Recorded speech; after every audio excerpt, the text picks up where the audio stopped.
Talk about this thing that's in my brain. It keeps me from wanting to go on, but I want some gain. You look fantastic. So I'll go in 3, 2, 1. Everybody, welcome back to the Patriots Podcast. I am your host, Sal Assante, and with me today, I have another person to talk finances. And today I'm talking with Mr. Skyler Fleming, and you are out of the United States and I believe in the middle of the country, which is awesome to hear from. So how are you doing today, my friend? Yeah, I'm doing great. I'm in Utah where we've been going through quite a heat wave the past couple of weeks. So the Oh, high today was goodness. like 95 and it felt great. That actually sounds really wild because we've been going through a bit of a rain spell over here after quite a dry season over the winter, and 83 feels amazing for us. Just nice 83, no Yeah. rain. Yeah, I 95 sounds wish. crazy. Yeah, we had a record-breaking winter and now we have some record-breaking heat too. So it's crazy. Interesting. What was the record-breaking winter like? Were you getting lows or Um, highs? the snowpack broke all records. Like every single ski resort pretty much had a record-breaking snowpack and just a ton of water. Really, we just had Gotcha. it like never stopped snowing until honestly probably June. Like we had snowstorms April and May. Are you a skier or a snowboarder? No, my wife is though. So a lot of Okay. my friends too loved it. So it was great for them. I gotcha. I gotcha. So, but now you're in quite a heat spell, it sounds like. So things have been well. So I did want to get into just a little bit of your background. What makes you want to talk money so much? Are you a financial advisor? Are you just someone who likes to talk, do podcasts? What's the Yeah. reasoning? Yeah, not an advisor, but I am a certified financial coach. I've done a couple of those courses and things like that. But what brought me Okay. to this point of wanting to talk about money? I used to work for a credit union. I was a supervisor in a credit union, which means I was talking to everyone who was really angry about their finances and stuff like that. Took some really Absolutely. crazy calls. But what brought me to this point is I would see people who were going through financial struggles where they just didn't know any better. Like I would tell them something about their finances and it would just be completely new information. And had they known this, they wouldn't have found themselves in that hard situation. So really it comes from a Got it. point of it's not taught. So that's why we need to talk about it more so that we can learn and grow and understand it better. Absolutely. And so when I was reading through a lot of the concepts and the stuff that you posted on your website that was written, I couldn't help but notice a lot of similarities to other financial gurus, I guess you could say, that I've heard from, especially podcasters. And all it means to me is that the stuff is so plainly obvious and it just needs to be, like you said, talked about more and more out in the public. So what made you come to uh, an understanding to a point where you were so confident that you could write and publish things about your way of thinking, knowing that it was the right information to put in front of people's eyes? Mhm. Yeah, listening to a ton of other podcasts, like you said, there's definitely a reason why some of my stuff sounds like and has similar threads to all the other content online is Mm, there's just a way that when we're talking about it, the bad information naturally weeds itself out. When you're hearing 3 or 4 people's different voices, one of them is going to say, hey, this sounds kind of a little suspicious, and that's going to throw up flags. But when they're all in agreement, I would say, when there's kind of those interwoven threads of make sure you're saving for retirement, like get out of credit card debt, those sort of things, they kind of start to stick. So I would say just listening to multiple voices really helped build that confidence because the good information is what stands up. absolutely. And have you started a business out of all the knowledge that Yeah. you've attained? Yeah. I have my podcast, Money Talk with Skyler Fleming. And then I also do financial coaching as well on the side of my regular job in marketing. So I like to help people where I can and maybe help them understand those foundational things. Like you mentioned at the beginning, financial advisors maybe are the more higher level stuff, maybe more strategic Mm. planning, whereas a financial coach is helping someone with that entry level foundational stuff. Yeah, definitely. It's very attractive to someone like myself as well, because that's how money just got started for me, was that baseline knowledge of understanding you want to spend less than you're earning. You want to start saving some of that extra so that you're putting away for certain things or separating it into different buckets, like certain different people say, right? So you don't just want to Mhm. have one way of earning money in retirement. That stuff is kind of complex to talk about. So where is it that you gain that initial love for this, or the want to go for a money background? Was it Yeah, early on in life? I think so. I would say my origin story would be that I often saw my parents only put like whatever $10 or $20 bill they had in the car for in terms of gas.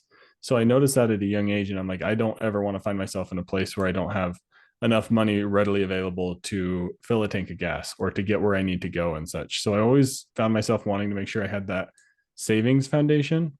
And then I think from there, it just has always sprung into I love optimizing and building out systems and things like that, which I think can naturally lead to automating your finances, figuring out the most optimal way to pay off debt, the most optimal way to use credit cards, which can just lead you down a lot of rabbit holes. And then when you start combining the information, it leads you to be able to do some really fun things. Yeah, definitely. Money's one of those things that snowballs quickly. Mm-hmm. Whether you're doing the right thing or the wrong thing, it could quickly become apparent that you're on a good path. Yes. Yeah. And if you're on the wrong path, like you said, it snowballs in both ways. You're suddenly finding yourselves Definitely. in so much credit card debt that it feels impossible to get out of. But I think that's another thing I like to talk about is it's always possible to change your financial situation. There's never Mm. really a too late to start kind of point. And I think that's where just talking about it can help people get out from under those maybe negative views on money that they've buried themselves in. Yeah, definitely. So one thing that I know is, I mean, based on just the name of your podcast, is being able to talk about it. So what makes you think people are so averse to speaking about money in public or just with their friends even? Yeah, they just feel like it carries, I guess, more of a weight than it does. Most people, I would say, Mm. probably aren't going to judge you, especially if you're being honest. If you're saying, "Hey, I'm finding myself in this much credit card debt and I can't seem to get out of it. I know I shouldn't have it and I need to change that." I don't think they're not gonna remove you as a friend. You're not going to get kicked out of people's life for that sort Mm. of thing. And I think there's just maybe this uncertain, like taboo or stigma or whatever that term is over money where it just makes us afraid to talk about it because no one else does. So once you break through that, I think you find that people are much more willing. Like you might run into one of your friends that you didn't know does a whole lot with credit card hacking and travel rewards and things like that. And you Mhm. ask them, I can't get out of credit card debt. And they say, oh, yeah, I used to be in that point. And then they help you along that journey. I think we're going to find more people struggle with money. And as we talk about it, we're going to connect those dots and help each other like overcome those struggles. Yeah, definitely. I think that's definitely the goal. And I think with this market that we have now, it, it's scary to see so many people putting themselves in a position to get taken advantage of by these companies. You know, the high interest rates with credit Mm-hmm. cards are only going up with all of the general interest rate rise. So, how do you recommend specifically on credit cards? What is your strategy for someone that is in over their heads? Yeah, I would say there's definitely like two tiers to credit card users. There's people who Mm. like are in credit card debt and overspend and things like that. And I think the approach to that is you got to stop using them. Like you got to cut the source out of the problem. You can't get out of debt if you keep incurring debt. I Mm. just read that in some pamphlet that I was reading before we hopped on here. You got to stop incurring debt to get out of it. And then there's the other Absolutely. tier of credit card users who are using it wisely. And I say if you're going for that path, you have to make sure you're paying it off monthly. Like that's a non-negotiable. And if Mhm. obviously there's emergencies and situations, but those are very specific. That's not really a good general topic to talk about. But there's the people who are using them wisely, and you have to start with paying it off monthly. So you can transition between those points where you go from Mhm. you have so much credit card debt, you're incurring it all the time. Let's stop using credit cards there, take a couple months to a year or two, or however long it takes, pay it off, and then maybe slowly reintroduce credit cards and Right. like recondition yourself to pay those off every single month and then Use start it looking at how you can properly. use rewards. Yeah. Start using them Yeah. properly, but it takes time. Don't expect to do everything overnight. Yeah, definitely. And introducing that stuff, you can tell to some people it's like introducing a drug, and you're like, Mhm. oh no, what did you start? Because they're not using it properly, not paying it off every month. So it's definitely a danger. And now, another big one that I think almost every financial guru or speaker has to talk about is cars. So, what could you say on the decision process behind spending the money on a vehicle? Or really just, if you look at it, in my opinion, an asset that is guaranteed to depreciate as soon as you drive it off the place that you bought it from. Yeah, cars are such an interesting point because everything, like everyone looks at the need for one. Mm. Um, I would say you got to look at the actual price instead of the monthly payment. If you go into a car dealership, they're going to tell you, oh, we can get you this for this much a month. And it's really easy to make that number fit in your budget. But if you say, hey, you're about to go spend $50,000 on something, like you're going to feel that in your chest. Like when you say, here's $50,000, you're going to feel that. If you say, here's $100 a month for 7 years, you're not going to feel that as much until you start looking at the numbers later down the road and you realize you're paying so much in interest and things like that. So you got to start by just looking at the holistic price of the vehicle. Absolutely. Absolutely. No, I think that's a great way of looking at it. And do you recommend or don't recommend electric vehicles, or is that have you seen any benefit monetarily as you look at people's situations? Just curious on this point. And in terms of electric vehicles, I would say head the route of an electric bike. That's what I got. We have really one car that we use, and I tell everybody those are pretty awesome, aren't they? They are. Yes, that's how I ride my bike to the train, and then ride the train for about 20 minutes, and then ride my bike to work. And it's great. It saves us so much money. It's unreal because we're only using one car sparingly. I tell all my friends, say our second car we have just kind of sits there, and we had to fill it up with gas like a couple days ago. But it had been like 4 or 5 months since we had put any gas in that. So like if you can spread out those kind of costs a lot more, like the maintenance costs and the operating costs of a vehicle, by looking at other forms of transportation, you might find yourself saving way more money than you could imagine. I can only imagine. Yeah, that sounds like a great move. And especially in a place like yours where outdoor weather conditions are a lot less of a factor to consider. There's not as much rain, especially during your good seasons, I assume. What is your, now that I'm on the topic, what is your season range of snow? So when is that time that you got to be worried about that? Yeah, probably middle of December, maybe early December to, if we had a long one like this last winter, April, but really it's usually gone till it's gone end of February probably. And then there's some rain, but it's pretty quick. Like I was saying with biking, if you have a job that you can work from home, you take one day every week or two from home, and then you're even saving more money there because you can't ride out in the storm, or even sometimes it's really not that bad. It's almost more fun. I like it. I like riding in the rain because it's pretty fun. It's nice and cool. It's fun. You're just enjoying life. That's awesome. And electric bike has no issues in that? No, yeah, they're all usually like weather sealed and stuff. You obviously want to dry them off, and don't like spray them with a hose, but they should be just fine in rain. I love that. So returning back to finances, one of the cool things I saw when you originally sent me a bunch of things that you were interested in talking about was automation. So how do you automate your finances? And I'm curious if it's anything further than automatically taking money out of your paycheck and putting it into different buckets of earning money. Yeah, that's definitely the best starting point. So if someone's like, what is automating your finances? Direct deposit, deciding where that money goes, your 401k, that is automation. Like that's your first step, really. Right. As far as going further than that, we have things set up where like there's a great app called M1 Finance that automatically invests your money for you. You just put it in the account and it invests it based on your allocation. That's a really popular one. I have some fun spreadsheet tools built out because I'm a super nerd when it comes to that sort of stuff, where like our finances are all in spreadsheets, and then there's automated emails and alerts and things set up within there. Alerts are a great tool to help you stay on top of your spending. I think it's really just like identifying the tools that are available and then actually using them, because every single credit card, every single bank has alerts. They have ways for you to monitor your spending. There's a lot of tools out there to connect your accounts to set up alerts or to set up tracking. Like you just got to start looking, start small, and then you can build that system that really works well for you. Absolutely. And is this what you spend a lot of time helping clients with, I assume? I would not so much, but there is a point where you get to a point where you're saying, we're doing really good with our money. Let's start making things work for us. And that's when you're setting up those automatic contributions to retirement accounts and those sort of things. And you're making money move around automatically. I would say my main focus is really helping people get around the basics of like budgeting and understanding their spending and why they're spending and things like that. So if someone's reaching the point of automation, you're at the point where you're probably passing someone off to the next level.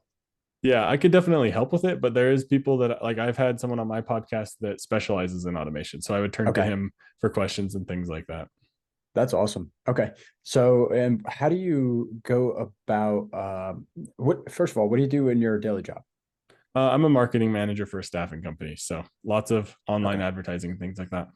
Okay. So as you see that shifting, has that been a wild atmosphere to be in over these past few years. I mean, online business has skyrocketed with COVID. Yeah, I would say like our staffing stuff has too. We're doing a ton of online things. We really aren't doing anything physically. Like everything is digital and stuff, which I think like carries over well to having a podcast and running things online. Definitely. And one thing about talking about money that I didn't think about before, but just kind of struck me was when you talk about money, one of the most tough conversations to have, I would say, is between a couple. And you mentioned that you had your wife and you have a lot of spreadsheets and stuff that you put together, and I'm sure that you're very communicative about finances. But how do you recommend bridging that in the first place when that's not a topic that's in your relationship? Yeah, it can be a very challenging one. I think the very first step is to start small. Like for me, coming as the money person, and I assume most people, I mean, there may be some listening to the podcast that the other spouse is the money person, but if you're the money person in the relationship, you're going to have this laundry list of things that you know can be optimized, you know you can change, and you know you can fix and improve. Don't approach the other spouse with that huge laundry list. It's just going to overwhelm them and it's going to make it contentious. Start with small things. One of the things my wife and I do that works really well for us is a monthly budget meeting, or really it's just a meeting for us to sit down, look at last month, look at the next month, and then maybe talk about some financial topics that are coming up. Because we don't want to spend all the random time we were finding ourselves. I would bring up things all the time, asking her questions, and she's just like, we don't have the capacity to have those discussions randomly all the time. It just takes up more time than you think. So we reserve that one time a month, and we'll write down any topics that obviously aren't urgent. If something's urgent, talk about it. But if there's a financial topic, like one of the things coming up is our Spotify student subscription is going to be running out of its like eligibility soon. So we put that on the agenda, so to speak, for the next time we're going to meet to talk about money. So I would say just organize yourself a little bit and don't expect to talk about it all at once. It's going to take a little bit of time. The number with budgeting is to give yourself 3 months before like you really start saying if it's working or not, because it's going to take some time to really iron out the kinks. And it's going to be the same way with trying to start a money conversation in a marriage. You got to just start small, take baby steps, make sure that both spouses are participating in the conversation and bringing topics to the conversation. Because if you're the money focused one and you're just bringing all of these financial issues to the conversation, the other spouse is going to feel maybe overruled or overwhelmed. So make sure that both sides are bringing in conversation. Yeah, definitely. I think it's important to not overshadow that person too.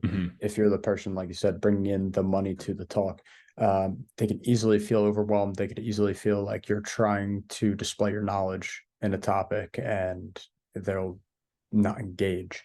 I see that as a big issue with money for sure.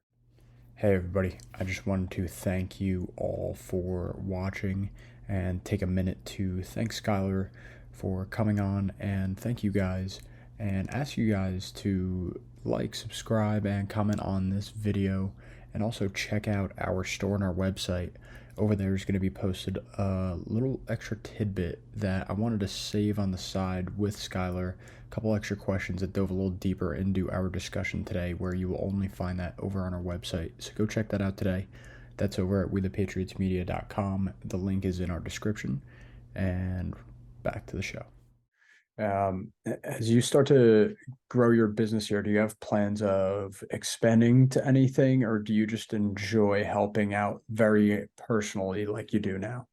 Yeah, I like doing one-on-one stuff. I like when people reach out and say, hey, I have just a question. Can you help me answer it? Because I want to be that person that people can go to for money questions if they say I'm facing this issue in my finances. But one thing I'm always looking at is like speaking opportunities or like classes and things like that.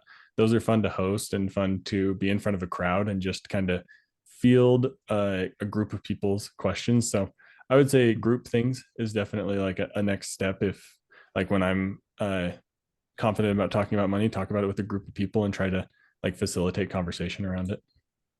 Gotcha. Okay. You wouldn't be opposed then to just speaking possibly to just a group of people in general and just being the head speaker talking about a topic, because I think that would be a great, I mean, your platform gives you a great place to do so.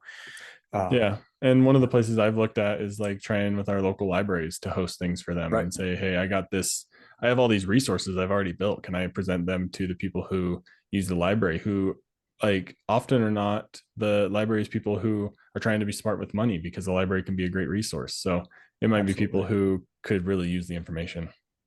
Absolutely.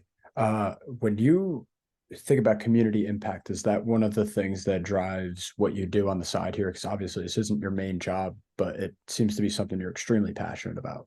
Yeah, absolutely. Like giving back and just sharing my knowledge with other people is definitely a key aspect in what I'm doing, and talking with other people, finding people who have financial knowledge, talking with them and sharing that through my podcast Mm. is definitely like one way to give back. And then, like I said, libraries or classes and things like that will be super fun down the road.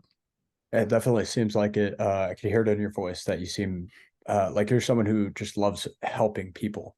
When you talk about your podcast, has there been a guest or two that's really struck you in conversation so far? I know you. I think you've been through 100 episodes now. Is that where you're at? Yeah, we're right about at 100. We're coming up on it. That's the goal. We're right there. So, which is Uh, awesome. Yeah, a couple of guests that have stood out to me.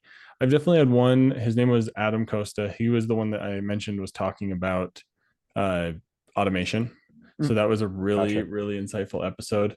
Other guests that I've had, there's a lot that stand out. There's one that's coming up really soon that he was in, I want to say $100,000 of credit card debt. He had very very large credit card payments and he managed to get Wow. himself out of it, and that led him to sharing his story through uh, helping people manage getting out of their own debt and like credit consolidation and things like that. So he tells a really interesting story. I've had a couple people on where one guy, it's just a normal everyday guy who wrote a book for his family to help leave a legacy of like financial impact, and he doesn't have it's not even a publicly published book. It's like a privately one that he had printed for his family. So I have a lot of fun conversations with people all over the spectrum, from authors and then from people who are in mounds of credit card debt and people who are just like family guys and stuff like that. That's awesome. I want to reel back the conversation a little bit to automation because it's a topic that I just love it. I'm a very mechanized brain. I think a lot like Mm-hmm. yourself. I like setting up just functions and things to do processes that I've already been through before that I don't Mm-hmm. feel like repeating on my own set. Um, with that being said, there's always that fear in the back of people's minds when giving that power away to a Mm-hmm. machine, especially. Now, when it comes to automation and financial planning specifically, is there anything that you've seen for people to be heads up with, or maybe keep your eyes out for certain softwares or certain sales tactics? Yeah, that's definitely a very interesting one. I would say, like like you said, the fear of giving away your responsibility to the machine, so to speak, or like what if it messes up? That's always someone's concern. What if it Right. doesn't make my auto payment? I would say keep tabs on that maybe for a few months, and then you can release that stress. Like your auto pay, like for me, my auto pays are all set up, but it's just a simple email reminder to me saying it went through. And that's just another step of automation. I just delete the email. Sales tactics around those sort of things, I would say watch out for people saying they're going to like improve your money just by automation, or that it's going to, I would say, grow your money just by automation, because it's still going to take some work. You're going to have to figure some things out. I think automation might be like in this conversation, it could sometimes be used as a cover word for something that they're trying to do something fishy. So like don't turn it over to the machine like we're saying unless you know exactly what it's going to be doing. And like you said, you like to build systems for things you're already doing. Don't go out and try to find a new system that you've never done before. Use automation Right. to replace systems that you're doing regularly and repeatedly. Like if you're going into your power company every single month to submit a payment, stop that. Like set up autopay. That's automation, which is really simple. Yeah. Don't go and find some new automation that's going to do something you've never heard of before, because it's probably not going to be good. I think that's really good advice. And now, what would you say about there is a lot to do with trusting the fact that your information is going over the bandwidth of the internet and making it to its destination safely.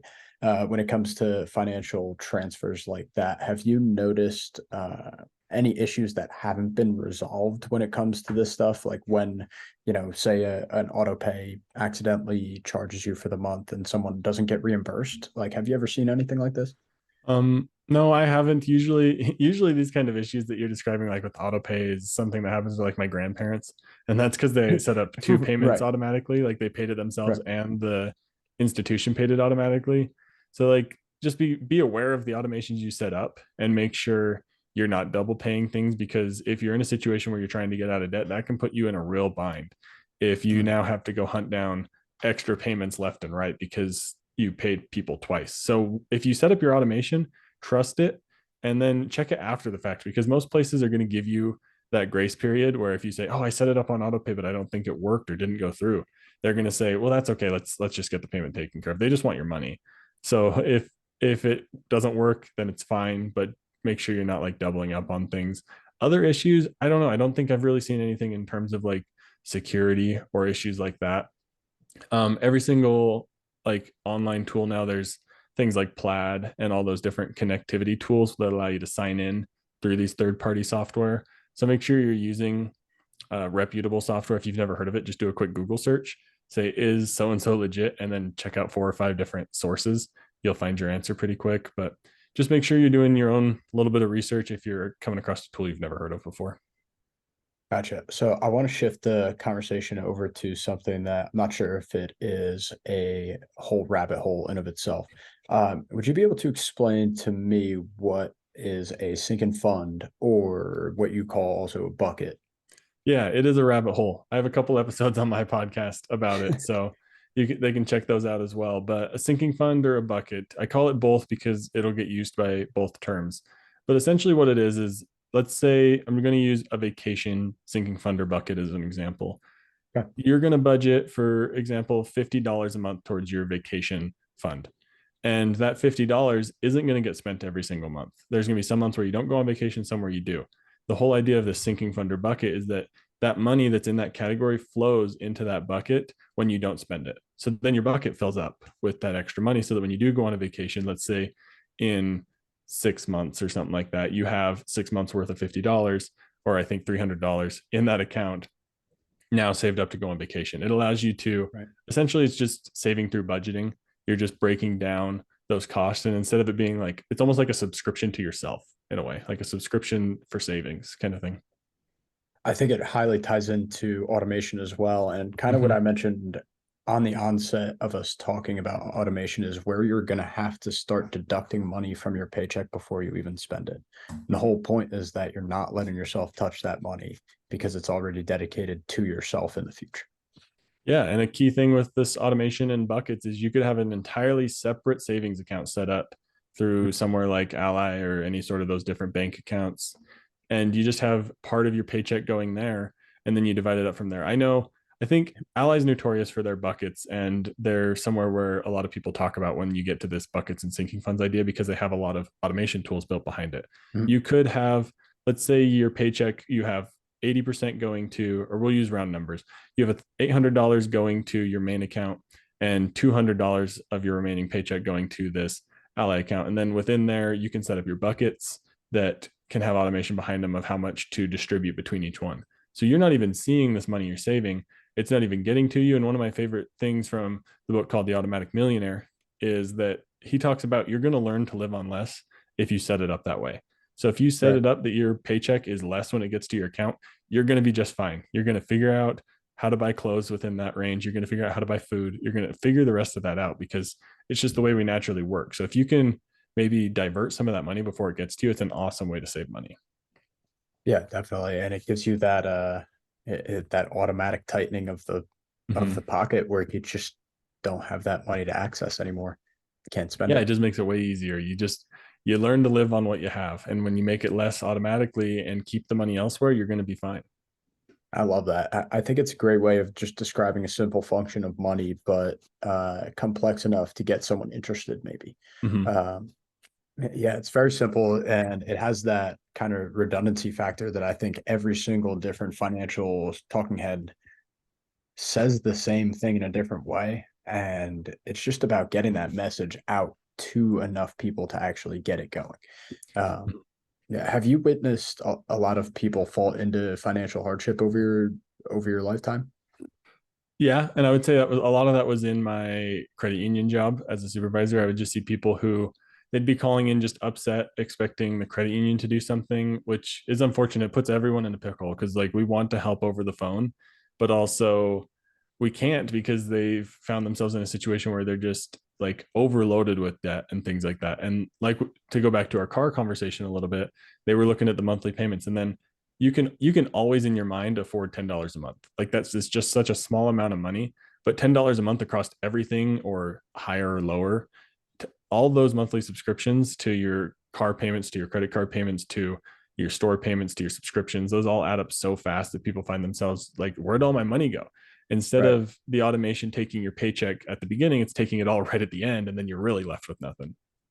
Right. Absolutely. And I do think that's one of the pitfalls that you need to make sure you defend yourself from on the onset and all the time, for sure.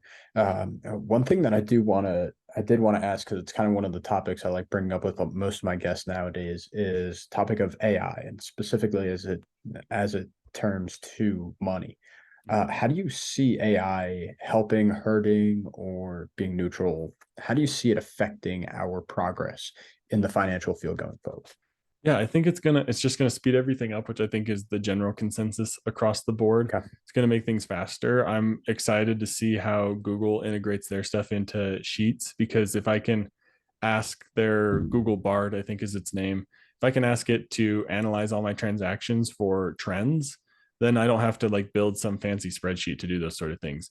I think it's just gonna allow us to get a more layman term kind of response out of all of the data that we're trying to keep track of and things like that. So I think it's going to be really fun. It's going to make things like really cool. It's going to make things quicker. It's going to make it easier to like I was saying, all these automations and stuff I'm building in my spreadsheets by typing into Chat GPT, say, build me a Google app script that does the following. Like you just put it in simple words and it'll write you the code and tell you how to run it and how to set it up and everything. And that's super cool to see. Like once it starts working and stuff, like there's things that our spreadsheets are doing that I have no idea how to code. Like I have a Yep. very general knowledge when it comes to coding, but and enough to like understand how it's working. But then I just asked ChatGPT to build me something and it does all of that work and knows everything, like when it comes to coding, that sort of stuff. So it's just going to make Yep. everything faster. It's going to give us a lot more cool tools are going to come out of it, around all the data that we have. Is there any tools or maybe abilities of tools that you're kind of hoping for or looking forward to? Um, in a financial sense, I don't think so. There's nothing like at the top of my mind. In terms of AI in general, one of the coolest use cases I've seen is like accessibility features, especially for people who have vision problems. There's a Sure. use case on, I think, OpenAI's website about how there's a app for the blind that they can point their camera at, and using ChatGPT and AI, it will recognize it, understand it. Like they pointed it at like a bottle of something or a box of something and said, this is this, and the cook time. And like, it just gave them extra information like instantaneously. So those sort of use cases to me, like accessibility and using AI to like incorporate technology into helping people is going to be really cool. Yeah, definitely. And I think yeah, it just opens the box to a lot more people. Mm-hmm. That just sounds awesome. I'm looking forward to a lot of these glasses that are coming out. I'm not sure if I'm Yeah. going to go with that Apple Pro and bite the bullet on $3,500, but there's a lot of competitors dropping glasses now and ahead of Mm-hmm. time. Um, that augmented reality looks fantastic. Yeah, and you start integrating that with AI and you start getting all these just amazing tools where you're just in public and it's telling you all these things so quickly. Like think of it in Mhm. terms of like public transit information instantaneously. If like something is going on nearby, like emergency response information is just going to be really cool, quick, and uh yeah, really accessible using AI. Yeah, I'm really excited. Now, one thing that I am a little bit worried about with all of these great tools is I feel like you're alienating a certain amount of people that are just not going to be using the baseline tool, which is like computers. Mm-hmm. As much as we might not think about it in our everyday lives, like there's a certain amount of people that don't use computers or phones as much as we use them on a daily basis, nor do they want to. So does this prescription that's slowly going to whittle its way into just everyday life and everybody using it, does that leave these people so far in the dust that they are going to be the next generation of poverty and or homelessness? Yeah, that's an interesting, like almost like moral dilemma, I guess, of technology accelerating, is that it can tend to leave people behind. I think there's always going to be the space of people who are building for just the like low tech lifestyle. I don't think that's going to go away entirely. Like there's always the options of keeping everything super simple. I don't think there'll ever not be written books and things like that. There's always going to be ways to print stuff and things like that. So there's definitely, I don't think the people are going to be left completely in the dust. It is an interesting conversation to have. I definitely don't have all the answers, but I like where that question leads my mind to think about, because I think about my grandparents who schedule 2 automatic payments and get frustrated because the system messed up. Like, how are they going to function when AI is doing it all automatically, when your email is recognizing your bills and paying stuff for you, or things like that? Like they wouldn't even comprehend how AI could work. Right. And the stuff that might be based off of your use case of 5 years of using a product, and they just don't do it. You know, I think even my parents don't do much auto pay, or at least a lot of it's not set up. So you think about them getting older and not having the time to do certain things, and are they going to be paying attention to stuff like that? Yeah, you get worried about those types of people. Older immigrants coming in. How are they set to fit into the society? So I think it's going to be stuff that we're dealing with on a policy level shortly. But I don't want to end the show on all such a negative note, even though it's a thinking question. Very interesting, yes. Skyler, I think that everything that you prescribe is, let's put it this way. If you're able to access this podcast, you are able to access the tools that you need to become financially stable. That's just a fact. If you're able to listen to this. So what kind of advice can you leave with the people, I would say, on just getting it together if you feel like you're left out financially? Yeah, start simple, start small.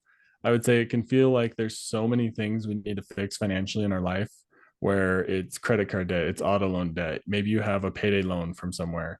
Maybe you aren't getting paid as much as you feel like in your work. Maybe write all those things down and then don't take them all on at once. Like, just start with something. You're going to be just fine, because you're going to start building that momentum around those few things. When you start getting those quick wins and stuff of paying off those small amount credit cards and stuff, you're going to start building that momentum and stuff that's going to allow you to take down your whole list. But I would say don't try to do it all at once, because obviously you're just going to leave yourself overwhelmed and then nothing is going to get done. So just take things on slowly. The whole idea behind like credit card payoff is to start with one, put your extra payments there, and then just keep rolling it over into the other things.